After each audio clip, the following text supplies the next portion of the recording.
Assalamualaikum. Uh, Salam sehat, salam berbahagia semua. Kembali lagi kita bertemu. Di video kali ini kita akan mulai membaca Harry Potter and the Chamber of Secrets, atau dalam terjemahannya Harry Potter dan Kamar Rahasia. Oke, chapter pertama, ulang tahun paling buruk. Bukan untuk pertama kalinya pertengkaran meledak di meja makan rumah Private Drive nomor 4. Sebelumnya, Mr. Vernon Dursley telah terbangun pagi-pagi buta oleh bunyi uhu-uhu keras dari kamar keponakannya, Harry.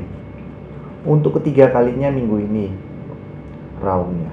Kalau kau tidak bisa mengontrol burung hantu itu, dia harus pergi. Harry mencoba sekali lagi untuk menjelaskan. Dia bosan, katanya. Dia biasa berterbangan di luar. Kalau aku boleh melepaskannya di malam hari, apa aku kelihatan bodoh? Kata Paman Vernon geram. Seserpih telur goreng bergantung pada kumisnya yang lebat. Aku tahu apa yang akan terjadi kalau burung hantu itu dibiarkan lepas. Dia bertukar pandang geram pada istrinya Petunia. Harry mencoba berargumentasi, tapi kata-katanya tenggelam oleh sendawa Dudley yang keras dan panjang. Dudley adalah anak Mr. dan Mrs. Dursley. Aku mau tambah daging asap. Masih banyak di wajan, manis, jawab Bibi Petunia. Matanya terharu menatap anak laki-lakinya yang super gemuk. Kami harus memberimu makan banyak-banyak selagi ada kesempatan. Aku tak senang mendengar orang tentang makanan di sekolahmu. Omong kosong, Petunia. Aku tak pernah kelaparan waktu aku di Smeltings, kata Paman Vernon memprotes. Dudley mendapat cukup makanan, ya kan nak? Dudley yang luar biasa gemuk sampai pantatnya berlimpah di kiri dan kanan kursi dapur menyeringai dan menoleh kepada Harry. Ambilkan wajan. Kau lupa kata sihirnya, kata Harry jengkel. Dampak kalimat sederhana pada keluarga itu sungguh luar biasa. Dudley tersedak dan terjatuh dari kursi keras sekali sampai bergetar seluruh dapur. Mrs. Dursley menjerit dan menutup mulutnya. Mr. Dursley melompat bangun, urat-uratnya berdenyutan di pelipisnya. Maksudku kata tolong, kata Harry cepat-cepat. Aku tidak bermaksud. Bukankah sudah kularang, gelegar paman dari seberang meja, mengucapkan kata itu di dalam rumah kita.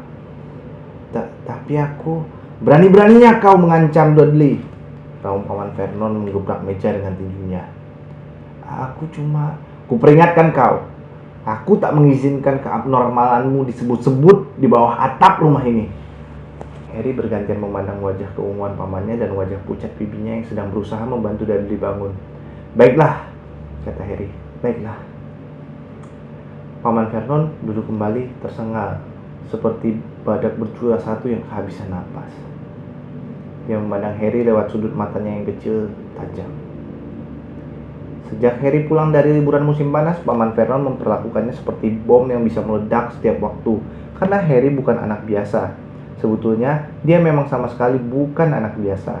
Harry Potter adalah penyihir. Penyihir yang baru saja melewatkan tahun pertamanya di sekolah sihir Hogwarts. Dan jika keluarga Dursley tidak senang menerimanya selama liburan, itu bukan apa-apa dibanding perasaan Harry. Harry merasa sangat rindu pada Hogwarts, sehingga rasanya dia sakit perut terus-menerus. Dia merindukan kastilnya dan lorong-lorong rahasia dan hantu-hantunya, pelajaran-pelajarannya, walaupun mungkin tidak merindukan Snape, guru pelajaran ramuan, surat-surat yang dibawa oleh burung-burung hantu, makan bersama di aula besar, tidur di tempat tidurnya yang di menara asrama, mengunjungi pengawas binatang liar Hagrid di pondoknya dekat hutan terlarang, dan terutama Quidditch, olahraga yang paling populer di dunia sihir. 6 tiang gawang tinggi, 4 bola terbang, dan 14 pemain di atas sapu terbang. Semua buku pelajaran Harry, jubah, tongkat, kuali, dan sapu top Nimbus 2000-nya dikunci dalam lemari di bawah tangga oleh Paman Vernon begitu Harry tiba di rumah. Apa pedulinya keluarga Dursley kalau Harry kehilangan tempat di tim Quidditch asramanya karena dia tidak berlatih selama musim panas? Apa urusannya bagi keluarga Dursley jika Harry kembali ke sekolah tanpa mengerjakan PR-nya? Kalau keluarga Dursley termaksud yang oleh para penyihir disebut muggle, sebutan bagi kaum yang tak memiliki setetes pun darah penyihir di nadi mereka. Dan bagi mereka, memiliki penyihir dalam keluarga adalah aib. Dan bagi mereka, bagi para magel, terutama Mr. dan Mrs. Dursley, memiliki penyihir dalam keluarga adalah aib yang sangat memalukan. Paman Vernon bahkan telah menggembok burung hantu Harry, Hedwig, di dalam sangkarnya untuk mencegah membawa surat-surat kepada siapapun di dunia sihir. Tampilan Harry sama sekali lain dari keluarganya. Paman Vernon gemuk dan tanpa leher, dengan kumis hitam besar. Bibi Petunia kurus berwajah kuda. Dudley berambut pirang. Kulitnya agak merah jambu, jadi kesannya seperti babi. Harry sebaliknya, kecil dan kurus, dengan mata hijau cemerlang dan rambut hitam pekat yang selalu berantakan. Dia memakai kacamata bundar, dan di dahinya ada bekas luka berbentuk sambaran kilat. Bekas luka inilah yang membuat Harry istimewa, bahkan sebagai penyihir. Bekas luka ini satu-satunya petunjuk akan masa lalu Harry yang misterius. Alasan kenapa dia ditinggalkan di depan pintu rumah keluarga Dursley 11 tahun lalu. Pada usia 1 tahun, Harry entah bagaimana berhasil selamat dari serangan penyihir hitam jahat terhebat sepanjang zaman, Lord Voldemort, yang namanya pun tak berani disebutkan oleh banyak penyihir. Orang tua Harry tewas dalam serangan Lord Voldemort, tetapi Harry selamat dengan bekas luka sambaran kilatnya, dan tak seorang pun tahu kenapa kekuatan Voldemort punah pada saat dia gagal membunuh Harry. Maka Harry dibesarkan oleh kakak almarhum ibunya dan suaminya. Dia melewatkan 10 tahun bersama keluarga Dursley. Tak pernah memahami kenapa dia tak putus-putus membuat hal-hal aneh terjadi walaupun dia tak bermaksud melakukannya. Dia mempercayai cerita keluarga Dursley bahwa bekas lukanya didapatnya dalam kecelakaan lalu lintas yang menewaskan orang tuanya. Dan kemudian, tepat setahun yang lalu, Hogwarts menulis surat kepada Harry dan kisah sebenarnya pun terungkap. Harry bersekolah di sekolah sihir. Di situ, dia dan bekas lukanya terkenal. Tapi sekarang tahun ajaran telah usai dan dia kembali kepada keluarga Dursley selama musim panas. Kembali diperlakukan seperti anjing yang habis berguling-guling di sampah baru. Keluarga Dursley bahkan tidak ingat bahwa hari ini adalah hari ulang tahun Harry yang ke-12. Tentu saja, harapannya tidak muluk-muluk. Mereka belum pernah memberinya hadiah yang layak, apalagi kue ulang tahun. Tapi kalau sama sekali melupakannya, saat itu Paman Vernon berdehem dengan lagak sok penting dan berkata, "Nah, seperti kita semua tahu, hari ini ada hari yang sangat penting." Harry mendongak. Nyaris tak berani mempercayainya. "Hari ini aku mungkin akan membuat transaksi terbesar dalam karirku," kata Paman Vernon. Harry kembali memakan roti panggangnya. Tentu saja, pikirnya getir. Yang sedang dibicarakan Paman Vernon ada acara makan malam konyol itu. Sudah 2 minggu ini tak ada yang lain yang dibicarakannya. Ada pemborong kaya dan istrinya yang akan datang untuk makan malam, dan Paman Vernon berharap mendapatkan pesanan besar darinya. Perusahaan Paman Vernon memproduksi bor. "Kurasa kita harus mengulang susunan acara kita sekali lagi," kata Paman Vernon. "Kita semua harus siap di posisi masing-masing pukul 8 nanti, Petunia. Kau di kamar tamu," kata Bibi Petunia segera.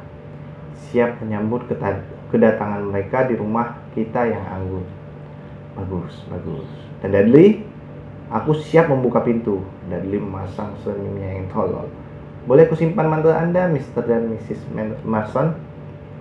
"Mereka akan menyukai Dudley," seru Bibi Petunia terpesona. "Hebat Dudley," kata Paman Vernon. Kemudian dia berpaling ke Harry. "Dan kau?" "Aku akan berada di kamarku, tidak membuat suara, dan pura-pura tidak ada di sana," kata Harry datar. "Tepat," kata Paman Vernon menyebalkan. "Aku akan membawa mereka masuk, memperkenalkan kau, Petunia, dan menuangkan minuman untuk mereka. Pukul 8:15.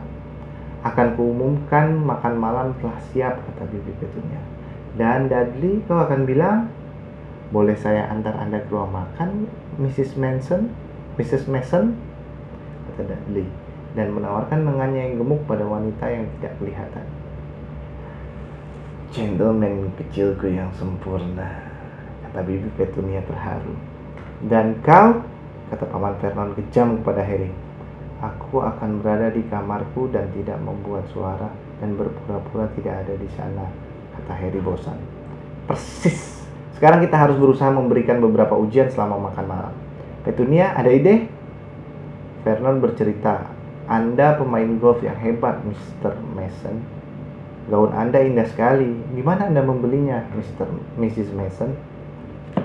Sempurna. Dudley, bagaimana kalau kami harus menulis karangan tentang pahlawan yang kami kagumi di sekolah, Mr. Mason. Mr. Mason, dan saya menulis tentang Anda. Saya hentikan sebentar ya, saya lupa. Saya mohon maaf jika ada kesalahan penyebutan nama, baik nama tempat, nama tokoh, nama orang, nama istilah. Saya mohon maaf sebelumnya atas segala keterbatasan saya. Lanjut kembali. Ini sudah kelewatan, baik bagi Bibi Petunia maupun Harry. Walaupun dengan alasan berbeda, Bibi Petunia menangis saking terharunya dan memeluk anaknya, sedangkan Harry membungkuk ke bawah meja supaya mereka tidak melihatnya tertawa. Dan kau, Harry berusaha membuat wajahnya serius ketika muncul dari bawah meja. Aku akan berada di kamarku, tidak membuat suara dan pura-pura tidak ada di sana, katanya. Betul sekali, kau harus begitu, kata Paman Vernon keras. Suami istri Mason sama sekali tak tahu nau tentang kau dan harus tetap begitu. Setelah makan malam selesai, kau bawa Mrs. Mason kembali ke ruang tamu untuk minum kopi, Petunia. Dan aku akan mengarahkan pembicaraan ke Bor. Kalau beruntung, transaksi bisa kuselesaikan dan kontrak sudah ditandatangani sebelum berita pukul 10 malam. Kita akan membeli rumah berlibur di Mallorca dan pada jam sekian besok malam. Kita akan membeli rumah berlibur di Mallorca pada jam sekian besok malam. Harry tidak bisa ikut senang mendengar kabar ini. Menurut perasaannya, di Mallorca pun keluarga Dursley tidak akan lebih menyukainya daripada rumah ini. Baik, aku berangkat ke kota untuk mengambil jas malam untukku. Dan Dudley, dan kau, letaknya pada Harry. Jangan mengganggu bibimu sementara dia membersihkan rumah. Harry keluar lewat pintu belakang. Cuaca amat cerah. Dia menyeberangi halaman, mengenyak diri di bangku kebun dan bernyanyi pelan. Happy birthday to me, happy birthday to me. Tak ada kartu, tak ada hadiah, dan dia akan melewatkan malam ini dengan berpura-pura bahwa dia tak ada. Dia memandang sedih ke pagar tanaman. Belum pernah dia merasa kesepian ini. Lebih dari segalanya di Hogwarts, bahkan lebih daripada bermain Quidditch. Dia merindukan sahabat-sahabatnya, Ron Weasley dan Hermione Granger. Meskipun demikian, mereka rupanya sama sekali tidak merindukannya. Tak seorang pun dari mereka berdua menulis surat kepadanya musim panas ini. Meskipun Ron sudah mengatakan akan meminta Harry datang menginap di rumahnya. Sudah puluhan kali, Harry hampir membuka kandang Hedwig dengan sihir dan mengirimnya kepada Ron dan Hermione dengan membawa surat. Tetapi terlalu besar resikonya. Penyihir yang masih di bawah umur tidak diperkenankan menggunakan sihir di luar sekolah. Harry tidak memberitahukan aturan ini kepada keluarga Dursley. Mereka takut Harry akan mengubah mereka menjadi kumbang pupuk. Dan Harry tahu rasa takut itulah yang mencegah mereka mengunci dirinya di dalam lemari di bawah tangga bersama tongkat dan sapunya. Selama 2 minggu pertama, Harry menikmati menggumam kata-kata omong kosong dan melihat Dudley kabur dari ruangan secepat kaki gemuknya bisa membawanya. Tetapi lama tak ada kabar dari Ron dan Hermione membuat Harry merasa terkucil dari dunia sihir, sehingga bahkan mempermainkan Dudley pun sudah tidak menarik lagi. Dan sekarang Ron dan Hermione telah melupakan hari ulang tahunnya. Dia rela memberikan apapun untuk mendapatkan kabar dari Hogwarts, bahkan kabar dari penyihir manapun. Dia bahkan akan senang kalau bisa melihat musuh besarnya, Draco Malfoy, sekedar meyakinkan bahwa segalanya bukan hanya mimpi. Bukan berarti dia senang terus sepanjang waktu di Hogwarts. Di penghujung semester terakhir mereka, Harry telah berhadapan dengan tak lain dan tak bukan Lord Voldemort sendiri. Voldemort mungkin sudah bukan apa-apa dibanding dengan ketika dia berkuasa dulu, tetapi dia masih tetap mengerikan dan licik, masih bertekad ingin berkuasa kembali. Harry berhasil lolos dari cengkraman Voldemort untuk kedua kalinya, tetapi nyaris saja. Bahkan sekarang, setelah lewat beberapa minggu, Harry masih terbangun di malam hari, mandi keringat dingin, bertanya-tanya dalam hati, di mana Voldemort sekarang. Teringat wajahnya yang pucat kelabu, matanya yang liar. Harry mendadak duduk tegak di bangku kebun. Sejak tadi sambil melamun dia memandang pagar tanaman, dan pagar itu balas memandangnya. Dua mata hijau besar muncul di antara dedaunan. Harry melompat bangun tepat ketika mendengar suara ejekan dari seberang kebun. "Aku tahu hari apa ini." Dudley menyanyi berjalan berat ke arahnya. Mata besar itu berkedip lalu lenyap. "Apa?" tanya Harry, tanpa melepaskan pandangannya dari tempat mata itu tadi berada. "Aku tahu hari apa ini," ulang Dudley tiba di belakang Harry. "Bagus sekali," kata Harry. "Jadi akhirnya kau hafal nama-nama hari. Hari ini hari ulang tahunmu," cemooh Dudley. "Kenapa kau tak menerima satupun kartu? Apa kau tak punya teman di tempat sinting itu?" "Jangan sampai ibumu dengar kau menyebut-nyebut sekolahku," kata Harry dingin. Dudley menarik celananya yang melorot ke pantatnya yang gemuk. "Kenapa kau terus memandang pagar?" tanyanya. "Aku sedang mencoba memutuskan mantra apa yang paling baik untuk membakarnya," kata Harry. Dudley langsung terhuyung mundur, wajahnya yang gemuk kelihatan panik. "Tidak boleh. Dad bilang kau tidak boleh menyihir. Dia bilang dia akan mengusirmu dan kau tak punya tempat lain. Kau tak punya teman yang bisa menerimamu." "Jiggery pokeri," kata Harry tegas. "Fokus, fokus, squiggly, wiggly." "Mam!" raung Dudley yang tersandung kakinya sendiri untuk ketergesaan berlari kembali ke rumah. "Mam!" Dia melakukan yang tak boleh itu. Harry harus membayar mahal dengan kesenangan sesaat tadi. Karena baik Dudley maupun pagarnya sama sekali tak bercacat. Bibi Petunia tahu dia tak betul-betul menyihir, tapi Harry tetap harus menunduk menghindar ketika Bibi Petunia mengayunkan wajan bersabun ke kepalanya. Kemudian Bibi Petunia menyuruhnya bekerja dengan mengancam dia tidak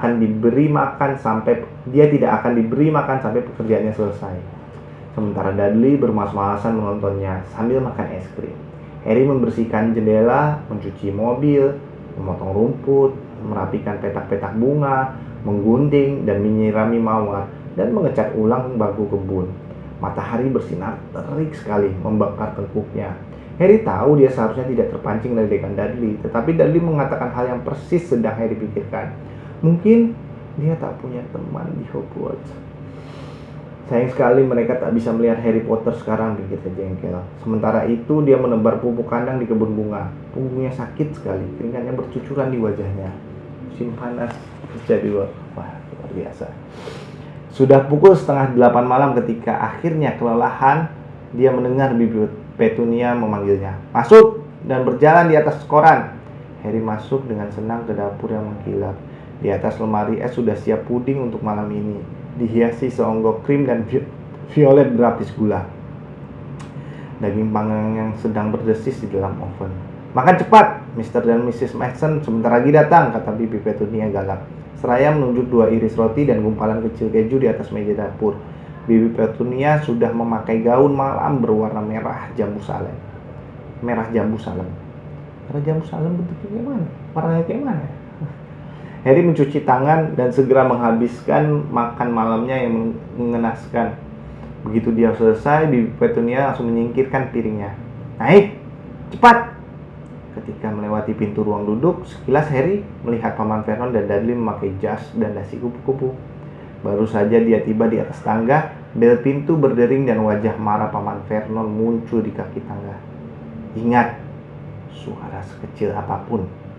Harry berjingkat menuju kamarnya, menyelinap masuk, menutup pintu, dan berbalik untuk mengempaskan diri ke atas tempat tidurnya. Celakanya, sudah ada yang duduk di atas tempat tidurnya.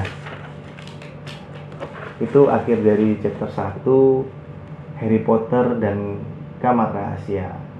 Ini cerita di chapter ini sepertinya agak mengulas untuk menyegarkan ingatan kita terhadap Harry Potter dan juga memperkenalkan kembali Harry Potter bagi yang belum membaca Harry Potter pertama. Oke, sekian. Terima kasih sudah mendengarkan. Sampai jumpa di lain video. Salam sehat, salam terbaik, dan salam selalu bahagia. Assalamualaikum.